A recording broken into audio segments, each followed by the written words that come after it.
Baik, kini kita beralih ke pertanyaan untuk calon wakil presiden nomor urut 1, Bapak Muhaimin Iskandar.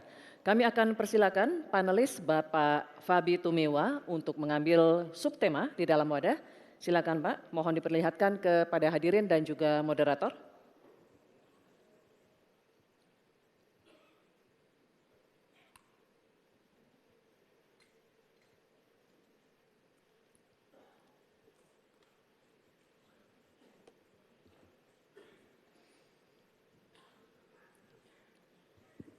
Pangan. Baik, terima kasih Bapak.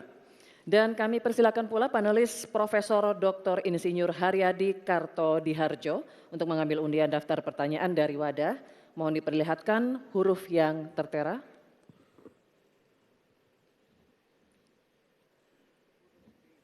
Huruf B. Terima kasih. Pangan huruf B. Baik, Bapak-bapak masih tersegel, kita akan buka. Dan kembali kami ingatkan bahwa kami akan membacakan pertanyaan satu kali, mohon didengar dengan seksama. Ini untuk calon wakil presiden nomor urut 1 Bapak Muhaimin Iskandar. Perubahan iklim ekstrim mengancam produksi pangan dan menurunkan kualitas gizi pangan. Hal ini sangat berpengaruh terhadap kualitas sumber daya manusia serta kecerdasan, imunitas, dan produktivitas. Pertanyaannya, bagaimana strategi paslon untuk menghadapi dampak perubahan iklim terhadap produksi dan kualitas gizi pangan? Waktu menjawab 2 menit, Pak Muhaimin dimulai saat berbicara. Silakan. Saudara-saudara sekalian, tanpa krisis iklim pun persawahan pertanian kita tidak memiliki air dan irigasi yang memadai. Bahkan dia lebih fatal lagi dalam mengadakan pengadaan pangan nasional. Petani tidak dilibatkan dan bahkan hanya melibatkan korporasi. Ini yang harus kita rubah. Kita ingin melihat bahwa potensi petani dan seluruh produk-produknya masih sangat luar biasa. Mulai dari pengadaan lahan yang memadai. Dalam arti lahan-lahan yang ada melalui reformasi agraria. Reforma agraria menjadi prinsipnya. Yang kedua, petani kita harus kita beri pupuk yang cukup dengan harga yang terjangkau. Bahkan banyak petani punya duit sebetulnya tapi pupuknya tidak ada. Bagaimana mungkin? Yang kedua, potensi pupuk organik juga menjadi salah satu bagian penting agar produksi pertanian kita semakin berkualitas. Di sisi yang lain kita ingin program perlindungan gagal tanam gara-gara iklim juga kita berikan supaya petani kita aman, merasa aman dan yakin dengan produksinya. Pengembangan irigasi dan subsidi pupuk tidak bisa dielakkan. Tidak boleh kita melakukan pembiaran petani kita sehingga kita kekurangan pangan, petani kita tidak diberi kesempatan untuk mengisi kekurangan pangan itu. Kualitas pangan kita bergantung juga kemampuan kita memfasilitasi agar petani kita lebih produktif lagi. Dengan cara ini desa-desa kita libatkan untuk menjadi bagian dari satu kesatuan pengadaan pangan yang berkualitas, sekaligus kita hentikan untuk ketergantungan dari pangan di luar produksi kita sendiri. Baik, terima kasih. Selanjutnya kami persilakan calon wakil presiden nomor urut 2 Bapak Gibran Rakabuming Raka untuk menanggapi. Waktu Bapak 1 menit dimulai ketika Anda berbicara, silakan. Baik, terima kasih. Enak banget ya Gus ya, jawabnya sambil baca catatan tadi. Kuncinya di sini adalah ekstensifikasi dan intensifikasi lahan. Kemarin tahun lalu kita sudah bangun pabrik pupuk di Fakfak. Kuncinya untuk meningkatkan produktivitas, ya kita harus genjot kawasan industri pupuk.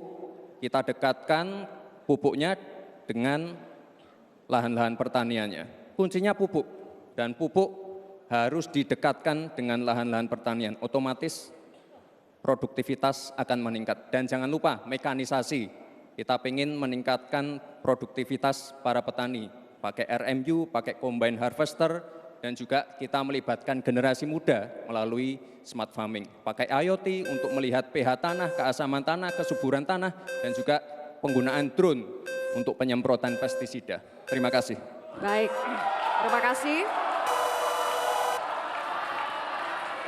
Terima kasih. Baik, kita lanjutkan Bapak-Bapak. Oke, selanjutnya Kita lanjutkan ya Bapak Ibu. cukup ya. Kita lanjutkan dulu. Selanjutnya giliran calon wakil presiden nomor urut 3, Bapak Mahfud MD, untuk menanggapi juga. Waktunya 1 menit Bapak, dimulai ketika Anda berbicara. Silakan. Ya, kan masalahnya itu salah satu yang sering kita dengar, lahan berkurang, petani berkurang. Orang desa tidak mau lagi menjadi petani karena justru rugi.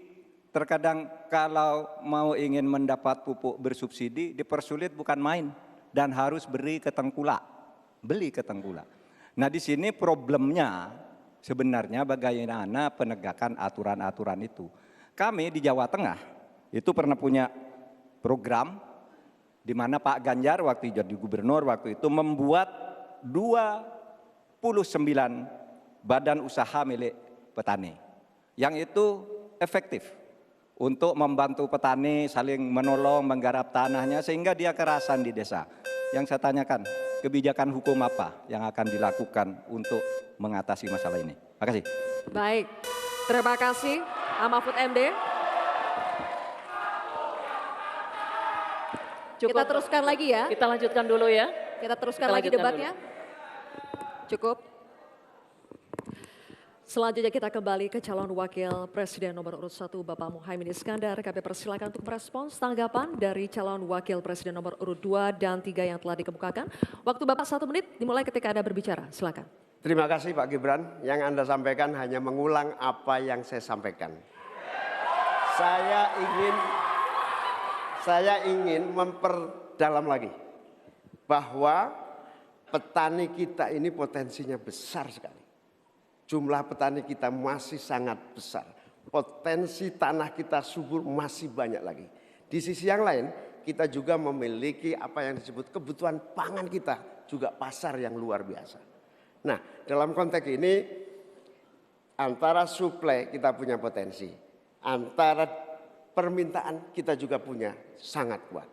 Oleh karena itu, pemerintah tidak boleh diam. Turun tangan, jangan terlalu normatif mengatasi keadaan. Untuk Pak Mahfud, saya ingin menyampaikan bahwa seluruh perangkat undang-undang yang menyangkut perlindungan petani dan produksi kita sebetulnya lengkap. Tinggal implementasi saja dari seluruh proses hukum yang kita miliki. Kemauan politik, kesungguhan, tidak mengabaikan petani yang penting. Terima kasih Bapak Muhaimin, waktunya habis. Ya. Baik. Akan memberikan apresiasi. Bapak Ibu sekalian, tuntas sudah segmen kedua kita. Ini saatnya kita berikan apresiasi kepada ketiga calon wakil presiden kita.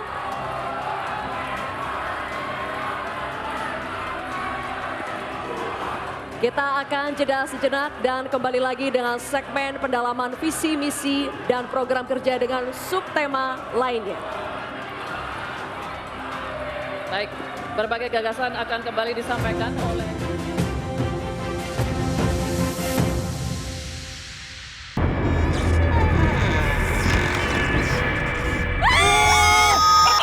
Baru mie rawit pingit ayam jerit. Satu-satunya di Indonesia dengan rawit asli. Pedasnya auto